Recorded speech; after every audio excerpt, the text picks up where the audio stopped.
Всем привет, друзья! Сегодня поговорим о финансовой грамотности. Дело в том, что не все люди знают, что такое финансовая грамотность и задумываются о своих финансах. Итак, начнем с того, что многие люди не уделяют внимания своим деньгам. Вот они получили зарплату и через какое-то время смотрят, что ее нету, просто исчезла в никуда, да? Они не ведут учет расходов и доходов. А также еще живут не по средствам, то есть тратят больше, чем зарабатывают. Потом берут еще вот эти кредитные карточки, да, с них все тратят, а потом еще берут кредитную карточку, открывают кредит, еще тратят и не замечают, как оказываются в жопе, да, так скажем, вот. И потом настает такое время, что вдруг срочно нужны деньги, а у тебя не то, что нету свободных средств, а там кредитов на 500 000, например. Несколько лет приходится отказываться от чего-либо, там иногда, не знаю, там страдать, еще что-то там мучиться, да, вот отдавать вот эти кредиты, да, вот. Так через некоторое время они опять же лезут в эти же кредиты и продолжают закапывать себя в этом болоте. И вот чтобы не оказаться в такой ситуации, нужно считать свои доходы и расходы, а также отказаться от ненужных кредитов. Ненужный кредит — это вот, например, сейчас самая популярная вещь у нас — новый iPhone. Вот. То есть, хочу iPhone, новый iPhone. Все, типа популярная вещь, да? Взял на него кредит. Все. Вот зачем ему этот iPhone? Вот зачем? И вот когда я задаю этот вопрос, там вот иногда дискутируем с кем-нибудь, говорит, хочу новый iPhone. Зачем тебе новый iPhone? У тебя же есть хороший, ты в том году покупал или покупала. Он в руке по-другому лежит. Вот я не понимаю, вот это с одной стороны грустно, а с другой смешно. Как он в руке по-другому лежит? Вот iPhone. Вот так вот, что ли, он лежит? Вот, я не знаю, вот так можно по нему говорить, вот так. Ну это, я не понимаю просто. Еще за прошлый iPhone в том году брал, не успел за него кредит закрыть, так еще и новый опять в кредит залез. Это ненужный кредит, вам это не надо. А потом вот еще и плачут, что денег нет, там жалуются, что зарплата маленькая. Да просто живешь не по средствам своим. И вот моя философия в том, что вместо вот этого айфона лучше покупать акции этой компании, которые потом вырастут через какое-то время. Ты сможешь несколько своих таких айфонов купить на эти деньги. Итак, для того, чтобы были деньги, их не нужно тратить. Но также не нужно себя ограничивать в чем-то. Вот получили вы зарплату, да?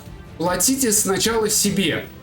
А потом уже там самые важные вещи, оплата там квартиры, там покупка там еды, воды, это вот самые нужные вещи. И прежде чем что-либо покупать, подумайте, нужно ли вам это, сможете ли вы без этого прожить. Если ответ да, то эта вещь вам не нужна. Не покупайте эту вещь. А лучше, отложите, заплатите себе эти деньги. Вот, допустим, приведу пример. Возьмем человека, который работает 5 дней в неделю. Рабочих дней у него получается 22. И каждое утро, идя на работу, он заходит в кофейню, покупает кофе. Допустим, кофе стоит, образно говоря, 150 рублей. И это получается 3300 рублей в месяц. Вот вам ненужная покупка на 3300 рублей в месяц. Вместо этого лучше возьмите и сохраните эти деньги. Это просто один из примеров я привел. Также люди тратят на очень многие вещи, которые им не нужны. Вот мы все платим кому-то, да, но только не себе. Запомните, главное в этой жизни это вы. Сначала платите себе. В первую очередь не надо забывать про себя. Вот начните каждый день платить себе по 1000 рублей. И забудьте про них, пусть они лежат. Конечно, я понимаю, у каждого зарплата разная, кто-то может позволить себе больше, кто-то меньше, возьмите и откладывайте 500 рублей. Не получается по 500, по 100 рублей. Создайте себе просто подушку безопасности. И, конечно, сейчас мне тут скажут, ой, да что мне эти 100 рублей там, Да, ничего не принесут, ничего они мне не дадут.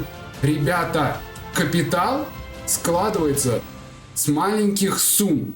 Я тоже так начинал, я тоже несколько лет назад так откладывал.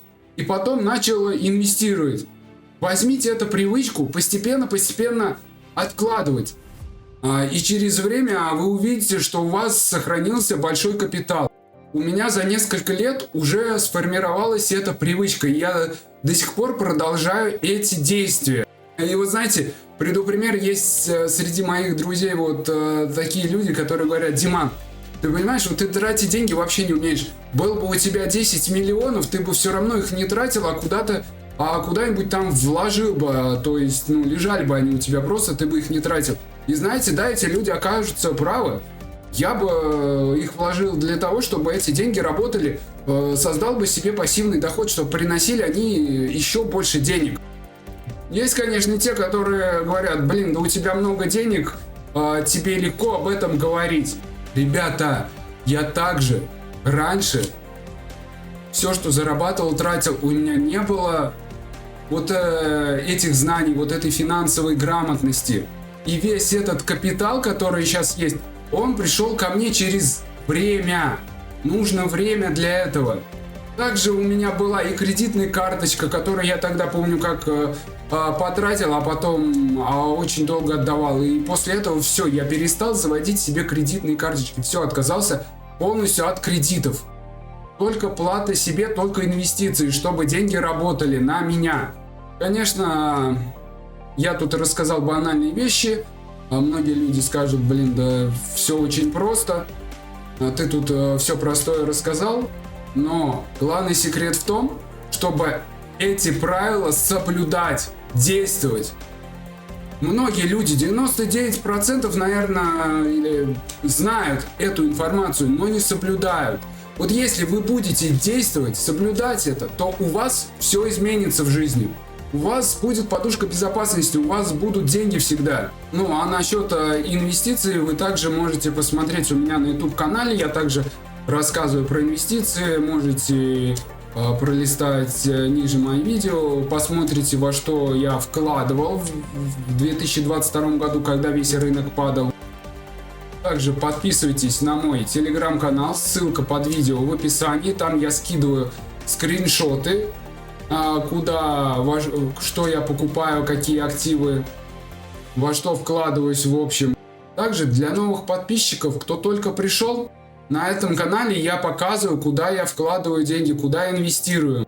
Ну что ж, ребята, получился такой вот ролик про финансовую грамотность. Для кого-то это все банально, но главное действовать. Итак, всем пока. Не забываем лайк, колокольчик, подписка. И помните, маленькие шаги ведут к большим результатам.